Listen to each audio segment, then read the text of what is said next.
Hola, soy Laura Zamudio y les doy a todos y a todas la más cordial bienvenida a esta sesión número 5 del mini curso de Introducción al Estudio de las Organizaciones Internacionales. En esta ocasión vamos a repensar el papel de las organizaciones internacionales en la política global. Como ustedes saben, las organizaciones internacionales pues han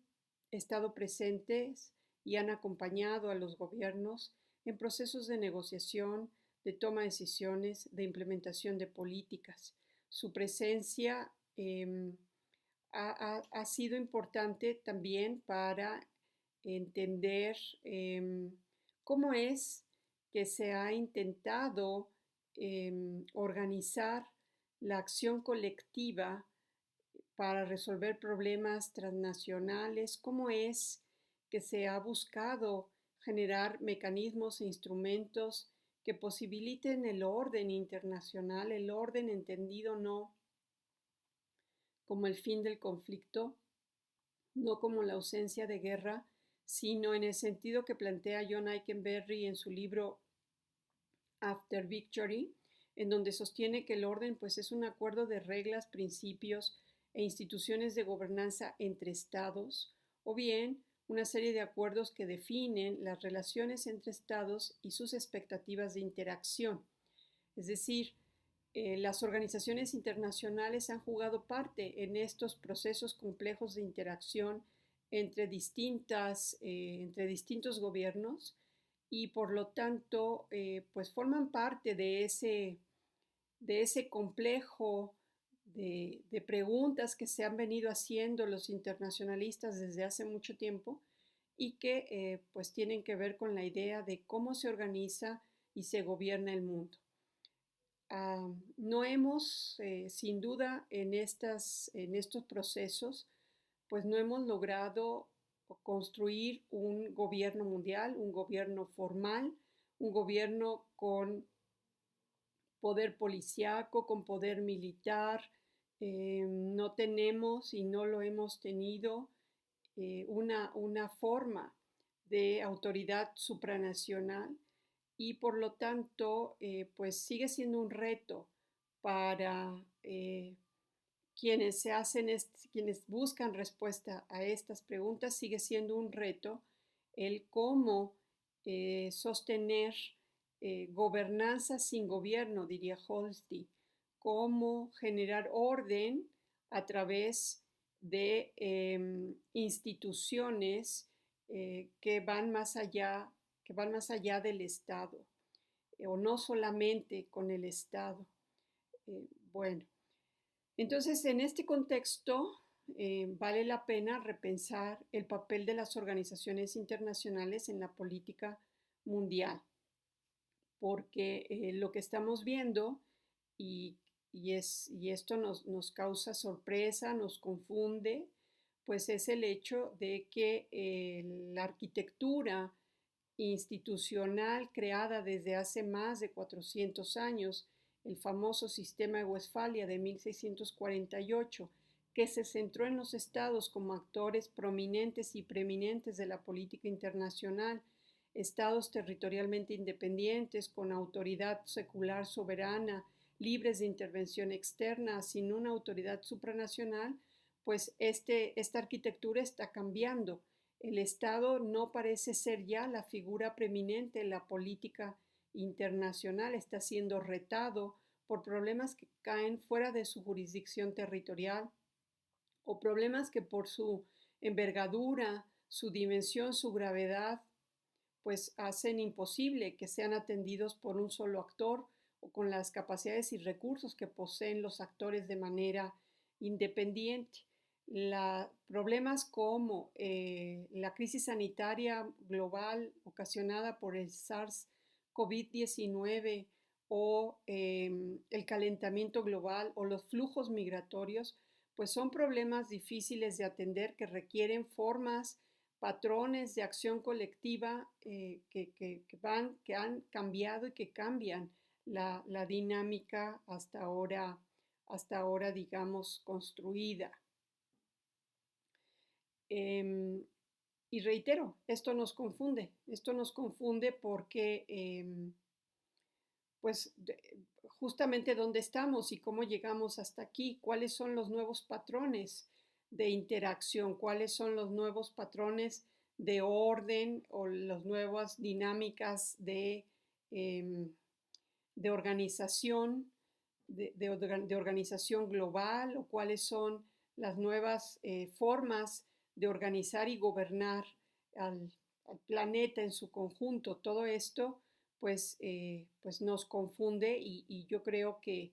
nadie mejor que Daniel Innerarity en el 2020 capturó este proceso cuando dijo que estamos viviendo entre el ya no de los estados y el todavía no de la gobernanza global. Es decir, esta es la situación en la que estamos y en este marco pues vale la pena repensar el papel de las organizaciones internacionales y sus funciones en torno a la idea de gobernar, regular, ordenar un sistema que per se no está ni gobernado ni regulado por una instancia supranacional.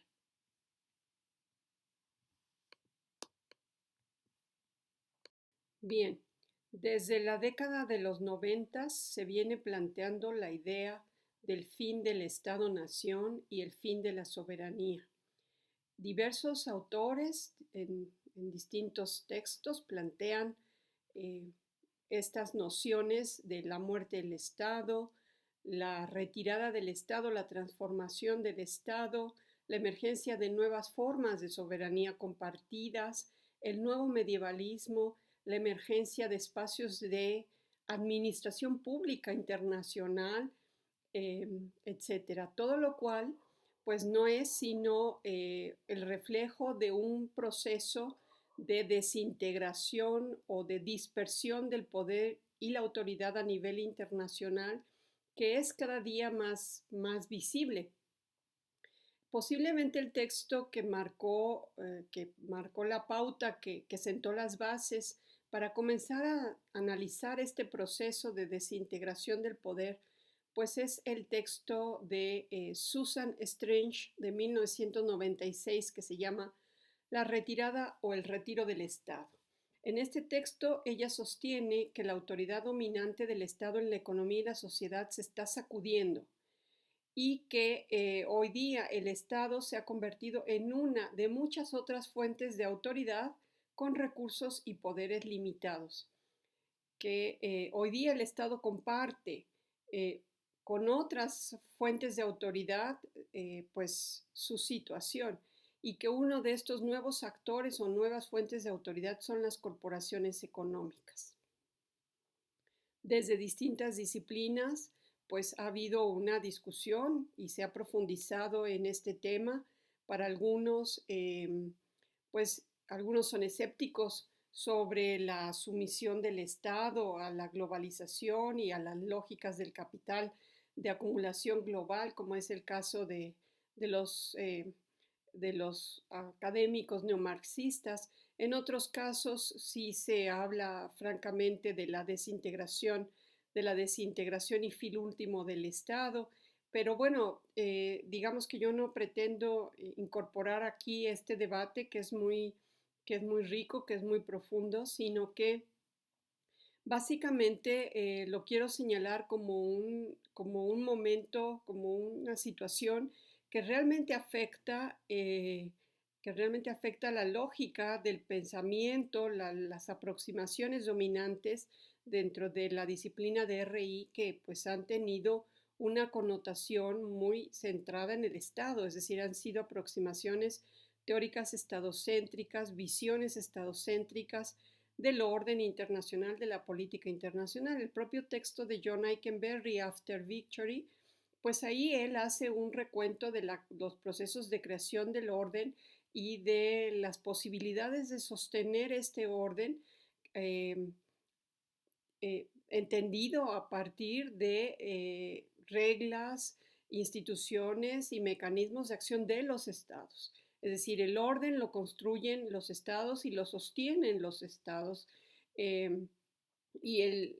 el reto está en encontrar buenos mecanismos, buenos instrumentos de regulación entre los estados vencedores y los estados perdedores. Pero el orden es producto de una lógica institucional, sí, pero es de una lógica institucional que deriva de la existencia de estados que interactúan y que establecen restricciones entre ellos, compromisos o ataduras entre ellos, y que todo esto está centrado en la política de cada estado y en las estrategias adoptadas por ellos. Sin embargo, frente a esto, en donde pues lo que hoy se está planteando es la emergencia de estas formas de gobernanza global, es decir,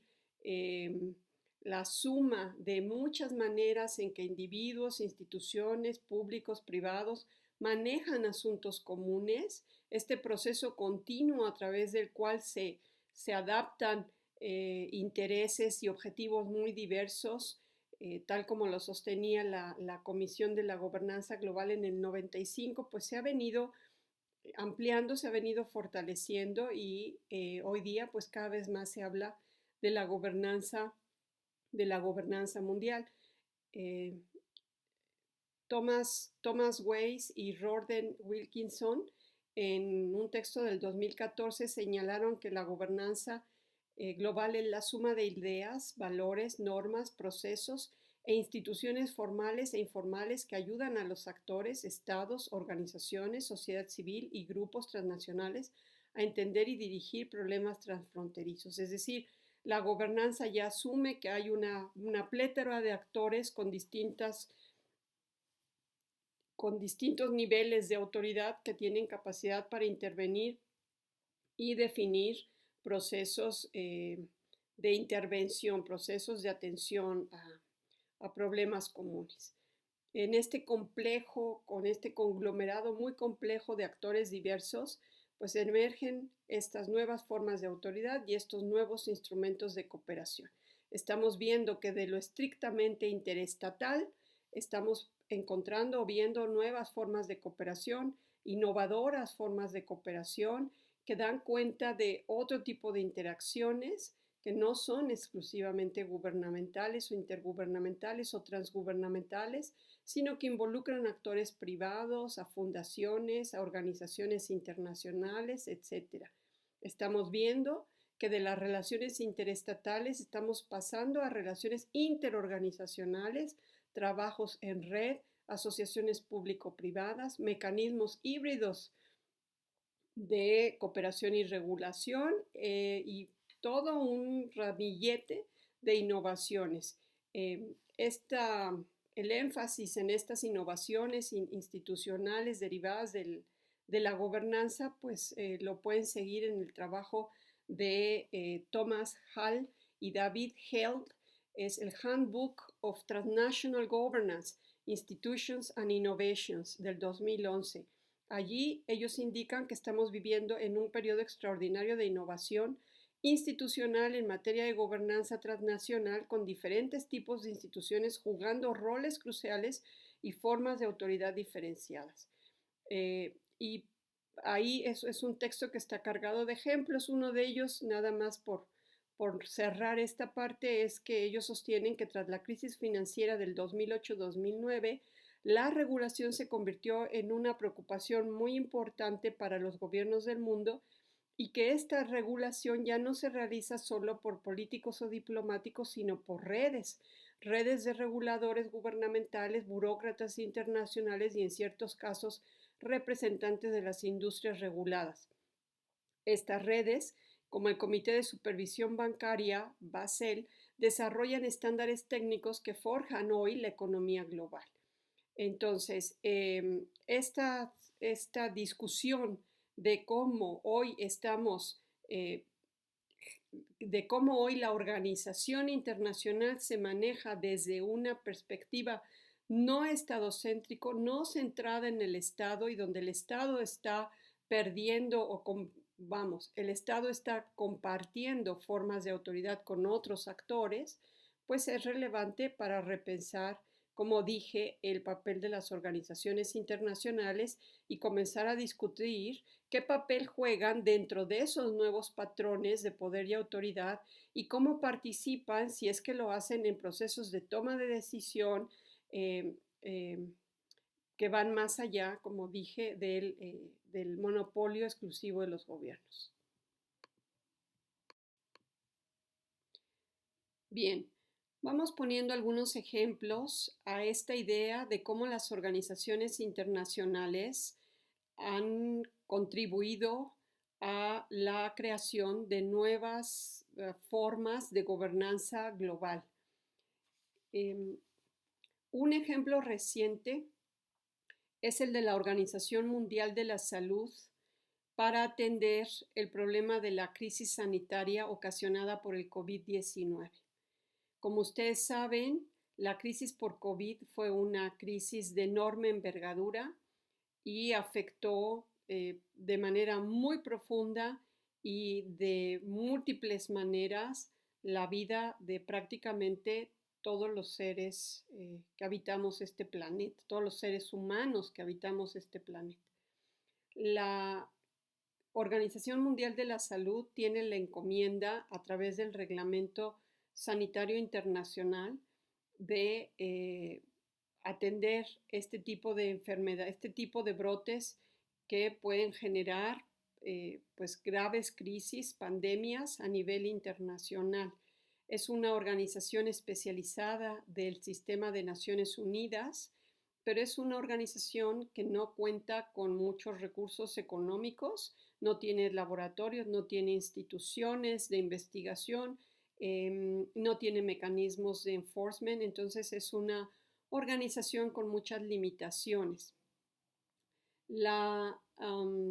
Sin embargo, la manera en que la organización ha venido gestionando las crisis sanitarias, pues le ha permitido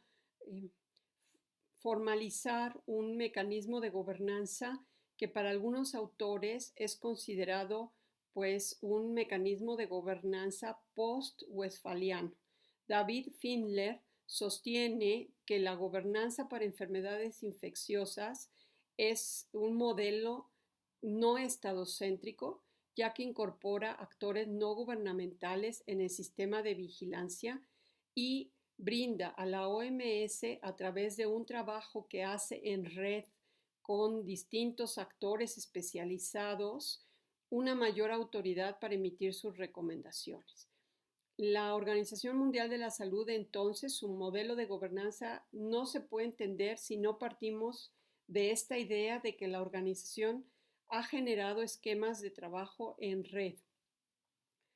La red más importante, el instrumento más importante de trabajo en red de la OMS es la Red Global de Alerta y Respuesta a Brotes Epidémicos, GOARN, y esta red se ha venido construyendo a través de las distintas experiencias y aprendizajes de la OMS en distintos episodios de enfermedades infecciosas. La red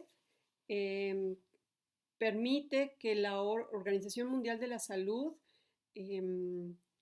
se vincule con fundaciones, laboratorios, centros de investigación, organizaciones de la sociedad civil, empresas, para atender pues este tipo de situaciones. Esta red, GOARN, trabaja también con otras, colabora con otras redes de alerta temprana y vigilancia, como son, por ejemplo, PROMED, que es una red de acceso público que vincula a individuos que alimentan con información el sistema de vigilancia a través de correos de email y que cuenta con alrededor de 30,000 suscriptores. También está vinculada con la red de vigilancia de la influenza global, GSN, que coordina redes de laboratorios y más de 100 centros nacionales especializados en influenza, así como actores privados especializados en investigación, y con la red GPHIN, que es la Red de Inteligencia de Salud Pública Global, que es una red de acceso restringido administrada por el Centro de Salud de Canadá para la preparación y respuesta a las emergencias. Entonces, la red global de alerta y respuesta ante brotes epidémicos, pues es una red de redes con la que trabaja la Organización Mundial de la Salud para, uno, obtener información temprana, alertas tempranas que no siempre los estados hacen y que la organización necesita estar atenta para saber, para monitorear, para investigar si se podrían convertir potencialmente en graves emergencias, ¿no? En episodios que se podrían convertir en grandes emergencias. Entonces, la organización funciona con base en esta red de redes. Y esta red de redes y este trabajo en orquestación, como sostiene Tina Hanrieder, ella tiene un trabajo interesante sobre la orquestación entendida como una forma de gobernanza suave y de cómo la Organización Mundial de la Salud pues ha trabajado en torno a esta manera de coordinarse con múltiples actores especializados, con redes epistémicas, con actores a los que no controla, pero de los cuales están dispuestos en forma voluntaria a compartir recursos, a compartir conocimientos y a gestionar de manera colectiva pues este tipo de situaciones. Entonces esta red va a ser importante y estuvo presente durante el manejo del COVID-19. Pero antes de volver aquí, yo simplemente señalaría que durante la pandemia la Organización Mundial de la Salud contribuyó también, digamos, bajo sus esquemas tradicionales de apoyo a los gobiernos mediante equipos de expertos y equipos de expertos que se activaron con los equipos de respuesta nacionales para evaluar las necesidades, para revisar y elaborar planes de respuesta ante la emergencia, revisar necesidades y evaluar en qué ámbitos podrían requerir apoyo. La Organización Mundial de la Salud buscaba, junto con pues los actores nacionales, llegar al escenario de que se colapsasen los sistemas de salud. Así es que, además de esta asesoría técnica, pues también en ciertos casos la OMS movilizó equipos de médicos especializados para atender, digamos, médicos de distintos países, para atender situaciones de gran debilidad en los sistemas de salud nacionales a petición de los propios gobiernos, y también pues fue desarrollando una serie de recomendaciones para el cuidado de los equipos médicos, recomendaciones para la población en general, y conforme se fue conociendo la manera en que evolucionaba y afectaba este virus, pues se fueron ajustando muchas de esas recomendaciones, pero sí ofrecieron, digamos, un paquete mínimo de recomendaciones para ir atendiendo este problema. Todo eso no es nuevo, todo eso forma parte, digamos, del trabajo tradicional de la OMS en esquemas de colaboración, de apoyo y respaldo a los gobiernos. Sin embargo, hay dos iniciativas que sí fueron sumamente innovadoras en el manejo de la pandemia, que son el acelerador de las vacunas y COVAX. Estas dos iniciativas, pues he hecho que son iniciativas inéditas, fueron lanzadas desde la Organización Mundial de la Salud y dan cuenta de la manera en cómo la organización pues ha forjado esquemas de trabajo en red y vinculación estrecha con organizaciones, con grupos epistémicos, donantes, laboratorios, etc. El acelerador pues posibilitó que en un tiempo récord se contase con una vacuna efectiva para controlar pues la emergencia. No era nada fácil, era una tarea muy complicada y por lo general todo el mundo dudaba que esto fuese posible porque los procesos de investigación, prueba y aplicación de vacunas pues tardaban mucho más tiempo. El acelerador entonces estuvo integrado por países donantes, grupos de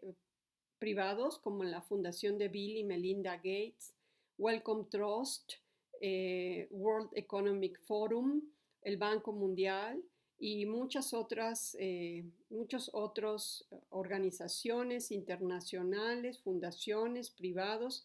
que buscaron financiamiento para que se lograra la inversión en la investigación y en la prueba de vacunas, además de en el ámbito del diagnóstico, en el ámbito terapéutico y en el conector del sistema de salud. El acelerador de las vacunas estuvo en el ámbito del pilar de diagnóstico, estuvo codirigido por la OMS con el Fondo Global y la Fundación para la creación de diagnósticos o para innovación en el desarrollo de nuevos diagnósticos, FIND, y también se logró pues apoyar con el envío de 900 millones de pruebas de alta calidad a fines del 2021 a países de ingreso bajo y medio. El pilar terapéutico estuvo codirigido por la OMS y Wellcome Trust en materia regulatoria, así como el Global Trust como líder en desarrollo. Buscaron avanzar la investigación de tratamientos y optimizar el cuidado clínico para pacientes graves. También el conector del sistema de salud estuvo codirigido por el Global Fund y el Banco Mundial, la OMS y otras agencias que buscaron identificar los cuellos de botella en los sistemas de salud para el envío de ayuda e instrumentos adecuados, incluyendo el envío de equipos de protección, así como asegurar resiliencia en los sistemas de salud. Entonces, aquí podemos ver que hay una serie de actividades en donde la OMS participa dirigiendo, tomando decisiones en torno a procesos importantes, procesos regulatorios importantes y decisiones que derivan de un acuerdo de colaboración con otros actores.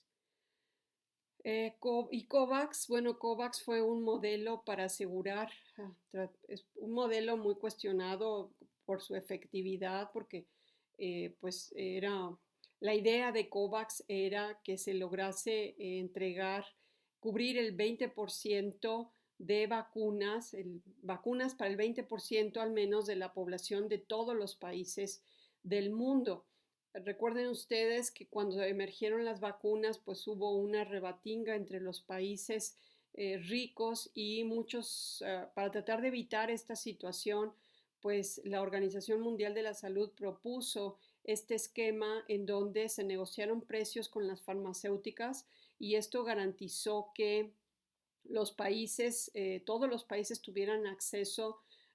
a las vacunas, además de que logró donaciones para generar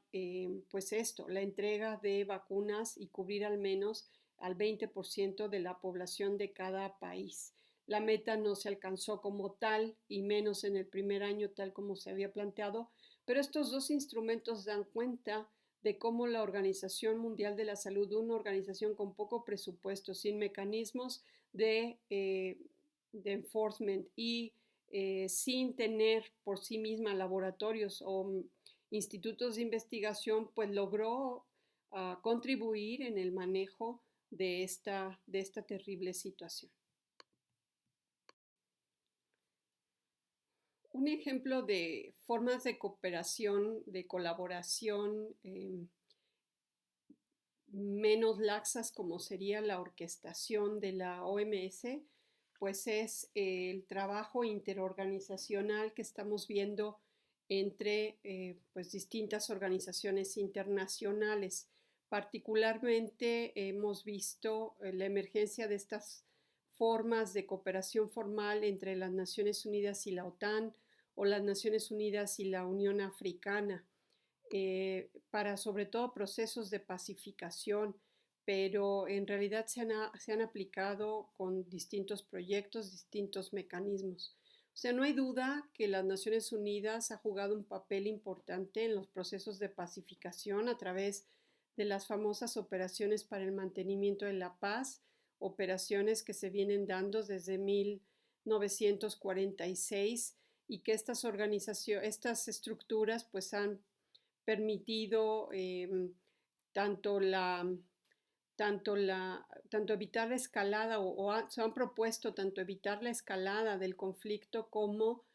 cada vez más involucrarse en los procesos de implementación de los acuerdos, de estabilización post-conflicto y de construcción de instituciones. Hay también gran debate y discusión sobre la efectividad de estas organizaciones, pero bueno, siguen estando allí y la Organización de las Naciones Unidas y otras organizaciones están participando en este tipo de actividades. Sin embargo, lo que a mí me llama la atención es la manera en cómo se han ido vinculando en el trabajo, en la colaboración distintas organizaciones. Y aquí pues mencionaría como ejemplo la colaboración entre la ONU-OTAN que se viene dando desde principios de la década de los 90, que comenzó con una colaboración de tipo casual y que cada vez más se ha institucionalizado. Entonces, en 1992, por ejemplo, las Naciones Unidas y la OTAN comenzaron a colaborar en lo que tenía que ver con el embargo, el monitoreo de un embargo de armas que impuso las Naciones Unidas a las repúblicas de Yugoslavia. Y cuando ya la crisis de los Balcanes estaba en su apogeo, pues las Naciones Unidas, a través de su entonces secretario general Boutros Ghali, pidió a la a la OTAN el apoyo para aplicar la resolución que prevenía la escalada del conflicto y que generaba generar un área de seguridad, proteger las áreas de seguridad, ¿no? Que no estaban siendo ya tan seguras, y ahí se estableció una operación que es la operación de UNPROFOR. Más adelante, en 1995, la ONU y la OTAN también participaron en distintos conflictos de limpieza étnica, particularmente en el caso de Bosnia, en la guerra de Bosnia. Y ahí la OTAN apoyó a Naciones Unidas en la aplicación de la resolución 1031 para implementar primero y después implementar primero el acuerdo de paz y estabilizar la situación. Si ustedes recuerdan, la OTAN intervino con una serie de bombardeos aéreos que pusieron fin al conflicto y sentaron en la negociación a los distintos actores para firmar los acuerdos de Dayton. Entonces, este es otro tipo de colaboración que se vino dando entre estas dos organizaciones en 1995 y es la primera vez en que la OTAN va a intervenir con una fuerza de pacificación y estabilización. Más adelante, en el 99, la OTAN va también a participar en la resolución 1244 de las Naciones Unidas, con las que se establece COFOR, que se va a dar en el marco de la Administración de Transición de Kosovo, la famosa UNMIK, de la que voy a hablar un poquito más adelante, en donde se busca establecer, pues eso, ¿no? Un sistema también un sistema de estabilidad durante este periodo de la administración transicional de las naciones o la administración interina de las Naciones Unidas. Para 1997 entre 97 y 2000, la ONU y la OTAN, ya con el secretario general de las Naciones Unidas, Kofi Annan, van a intervenir en Afganistán, garantizando la seguridad de Kabul, con una operación de la OTAN que es conocida como ISAF y una operación de las Naciones Unidas de asistencia que es UNAMA. Estas dos operaciones van a trabajar conjuntamente para mantener la seguridad de Kabul. En Sudán van a participar en ese mismo periodo también con una operación de apoyo entre la ONU y la Unión Africana para una operación híbrida de paz que es conocida como AMIS. Y aquí la OTAN va a participar con el entrenamiento y la información requerida para pues para apoyar las operaciones de asistencia de las Naciones Unidas en Sudán. Entre el 2006 y 2007, la OTAN va a apoyar a las Naciones Unidas con una escolta, una operación de escolta a los buques del Programa Mundial de Alimentos de las Naciones Unidas que justamente llevaban alimentos y medicinas a la población de Somalia que estaba viviendo la situación de un estado fallido y el conflicto entre distintos grupos armados. Y más adelante la OTAN va a establecer allí una operación más grande para proteger también a buques comerciales que transitaban por esa zona, por el Cuerno Africano, y va a proteger pues barcos de la piratería justo de los piratas somalíes durante una operación conocida como la Operación Escudo del Océano, en donde pues asistieron con submarinos, barcos y helicópteros para evitar la captura de estos buques comerciales. De manera tal que lo que vemos es que a lo largo del tiempo estas relaciones interorganizacionales se han venido ajustando y formalizando, y hoy día pues claramente hay una oficina de la OTAN dentro de la sede de las Naciones Unidas y hay oficinas de coordinación también de asistencia humanitaria de la ONU en Bruselas, en la sede de la OTAN. Los secretarios generales también participan ahora y pueden acceder a las, a las reuniones por ejemplo, de la Asamblea General, y el secretario de la OTAN puede participar en algunas sesiones como invitado en el Consejo de Seguridad de la ONU. Entonces, esta breve relación de el trabajo entre la ONU y la OTAN, pues da cuenta también de una modalidad de gobernanza que tiene que ver con la cada vez más estrecha relación entre organizaciones. Más que relaciones interorganizacionales, pues aquí hablamos de relaciones internacionales, aquí hablamos de relaciones interorganizacionales, ONU-OTAN, ONU-Unión Europea, Unión Africana, Organización para la Seguridad y la Cooperación en Europa, etcétera, que es también una tendencia interesante de la gobernanza mundial actual. Bien, otra manera en que las organizaciones internacionales están contribuyendo a la emergencia, a la formación de esquemas de gobernanza híbrida, pues es esto que se conoce hoy, que está de moda como hibridación. La hibridación hace referencia a la combinación, a la mezcla de recursos nacionales e internacionales. Pueden ser leyes, estándares, recursos materiales, recursos humanos que se combinan, se coordinan para atender una problemática en particular. Hablaba yo hace poco en la sesión pasada de la CICIG y la MAXI como dos agencias híbridas anticorrupción en Guatemala y en Honduras. Pero digamos que el antecedente de esto pues son sin duda los tribunales híbridos que se han ido constituyendo como parte de este dinamismo, de esta oleada de judicialización que se vino, digamos, que se ha venido a partir también de la década de los 90, ¿no? Las organizaciones internacionales han tenido una participación importante en materia de justicia internacional.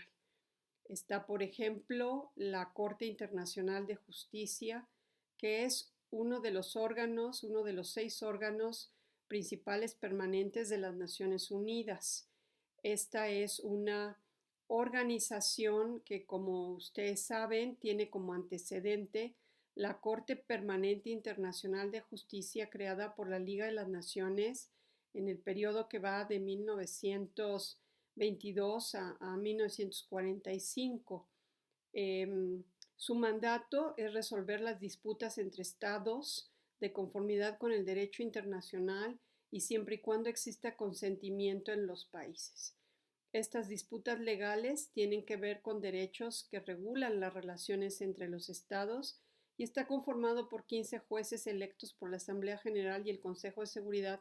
con criterios geográficos, y los jueces representan distintas regiones del mundo y sistemas legales. Aquí los estados se obligan a acatar las decisiones de la Corte y, sin embargo, estas decisiones no sientan ningún precedente. Está también el Tribunal, la Corte Permanente de Arbitraje, que es una organización que atiende también disputas con base al derecho internacional entre estados, aunque aquí también atiende disputas entre estados y actores no gubernamentales o actores privados. Esta corte sesiona también desde el siglo XIX y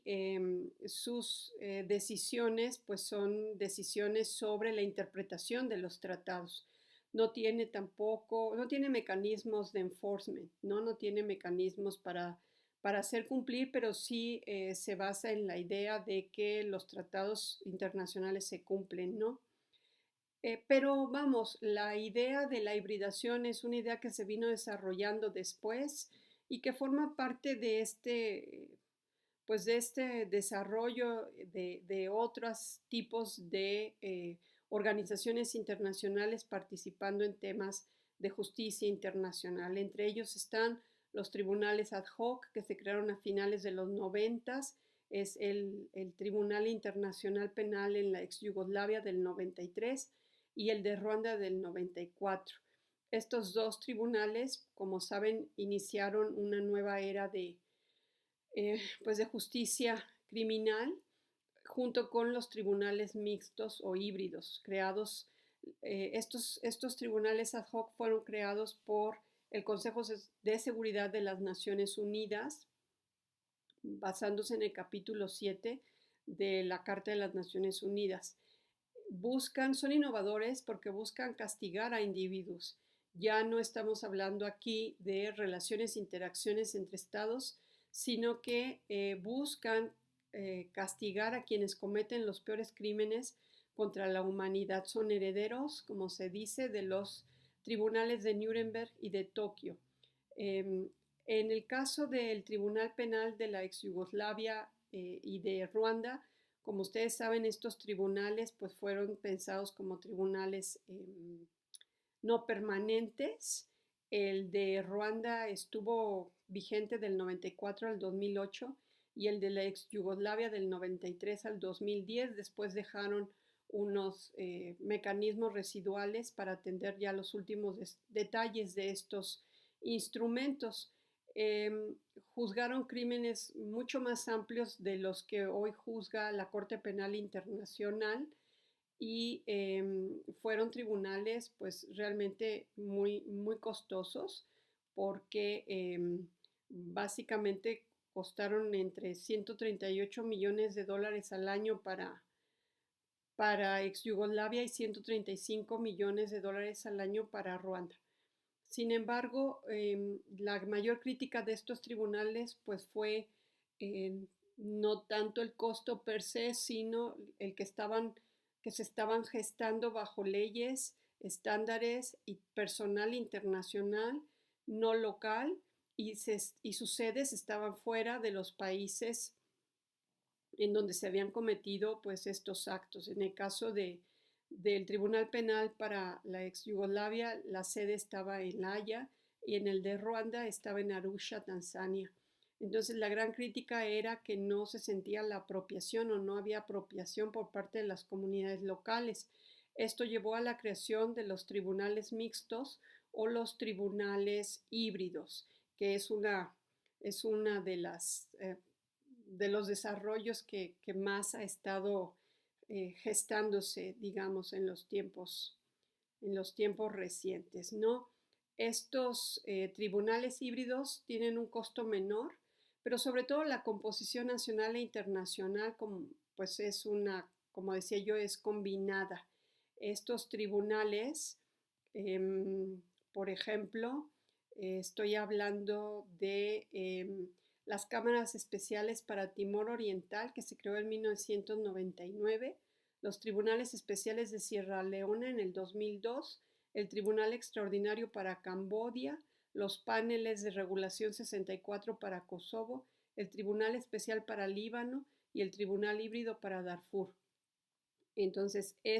todos estos son mecanismos de gobernanza híbridos en los que participan organizaciones internacionales, porque estos tribunales fueron creados también con la participación de las Naciones Unidas a través de acuerdos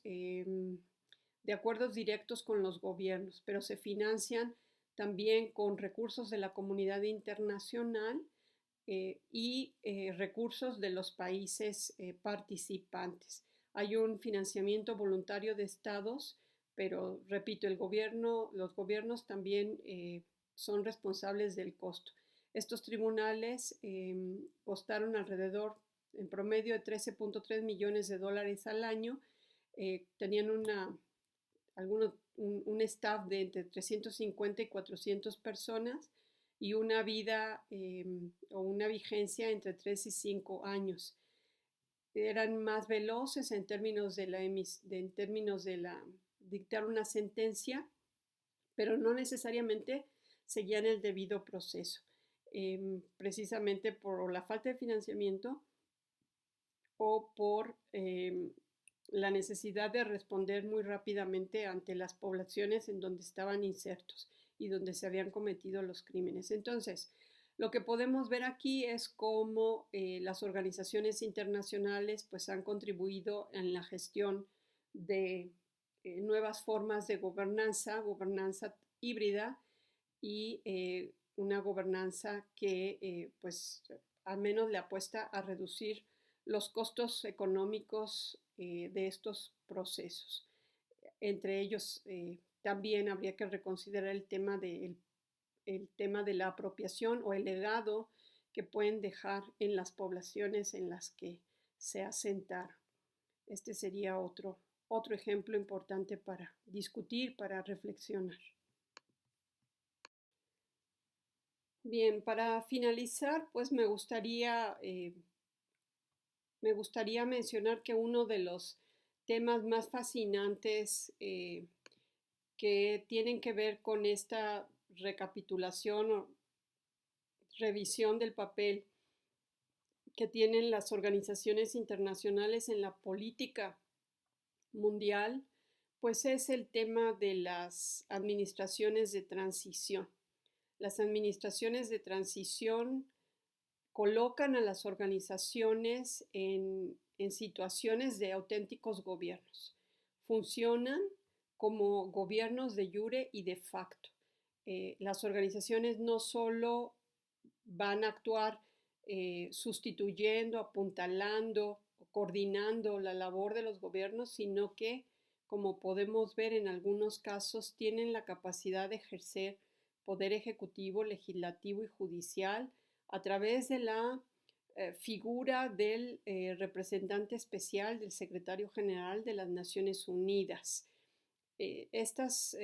formas de acción a través de intervención no son necesariamente eficientes y hay una gran controversia sobre su legitimidad, sobre su exceso de su exceso de poder, su petulancia y por supuesto que hay una gran discusión sobre la manera en que se ha intervenido en estos países, en estos contextos. Pero sin embargo, no deja de ser interesante pensar que se ha recurrido en distintas situaciones a este tipo de esquemas. El que una organización internacional pueda ejercer funciones de gobierno, pues genera un reto impresionante en materia de gobernanza y por lo tanto es interesante analizar estos casos. Las administraciones de transición emblemáticas, pues sin duda son la administración interina en Kosovo, la UNMIK, y la administración transicional en Timor Oriental, la UNTAET. estas estructuras funcionaron durante, en el caso de la UNTAED, durante un periodo, digamos, corto. En el caso de la UNMIC ha estado funcionando con más holgura, con más tiempo, pero estamos hablando de promedios de 2, 3 años. Los actores dentro de estas administraciones pues no son electos, son designados en este caso por el Consejo de Seguridad de las Naciones Unidas. Eh, y es interesante observar que tomaron decisiones de todo tipo, decisiones educativas, sanitarias, eh, para el restablecimiento del orden policial en las calles, para el restablecimiento de los sistemas de justicia. Recordemos que en estos casos se interviene a partir del colapso de las instituciones de gobierno y por lo tanto, pues lo que buscan es restablecer el orden en las calles, pero también restablecer instituciones de gobierno eh, para, para, poder, para poder salirse después y sentar las bases de el desarrollo posterior y continuado de estas sociedades. Entonces van a ejercer el gobierno en situaciones complejas, en situaciones post-conflicto, en donde no hay una forma de autoridad o una institución que logre controlar, que logre ejercer el orden y por lo tanto pues intervienen estos actores. Ahora, es interesante en el caso de la UNMIC y en el caso de la UNTAED que también se les confirió la no nada sencilla tarea de terminar de definir el estatus territorial de estos territorios, de estos estados. A diferencia de otras administraciones de transición previas como la de Namibia o Camboya, en estas sí se enfrentaron a la dificultad de decidir si, para el caso, por ejemplo, de Kosovo, si esta debía quedarse como una provincia autónoma dentro de Serbia o si debía independizarse como una república. Y en el caso de Timor, pues la discusión pasó entre ser un territorio no autogobernado bajo el mandato portugués o una provincia autónoma dentro de Indonesia o también un estado independiente. De modo que estas organizaciones tuvieron también que definir, participar en la definición legal del estatus territorial. Como ustedes saben, la cuestión de definir la soberanía, la cuestión de definir el estatus territorial, pues es una definición muy compleja como para ser dejada a actores internacionales. Pero bueno, por eso es que es tan sorprendente, por eso es que es tan interesante observar esto, ¿no? En estas administraciones se nombró a un actor, un representante del secretario general de las Naciones Unidas, que pues terminó siendo la figura clave en estos procesos de decisión, si bien buscaron relacionarse con grupos locales, con actores locales y tuvieron que hacerlo de manera obligada, no necesariamente esta relación funcionó siempre o funcionó bien. En el caso de Kosovo, mm, aunque muchas de las decisiones sí se enviaron, sí se posibilitaron desde el ámbito local, pues no siempre tampoco se logró, no siempre eran acatadas esas decisiones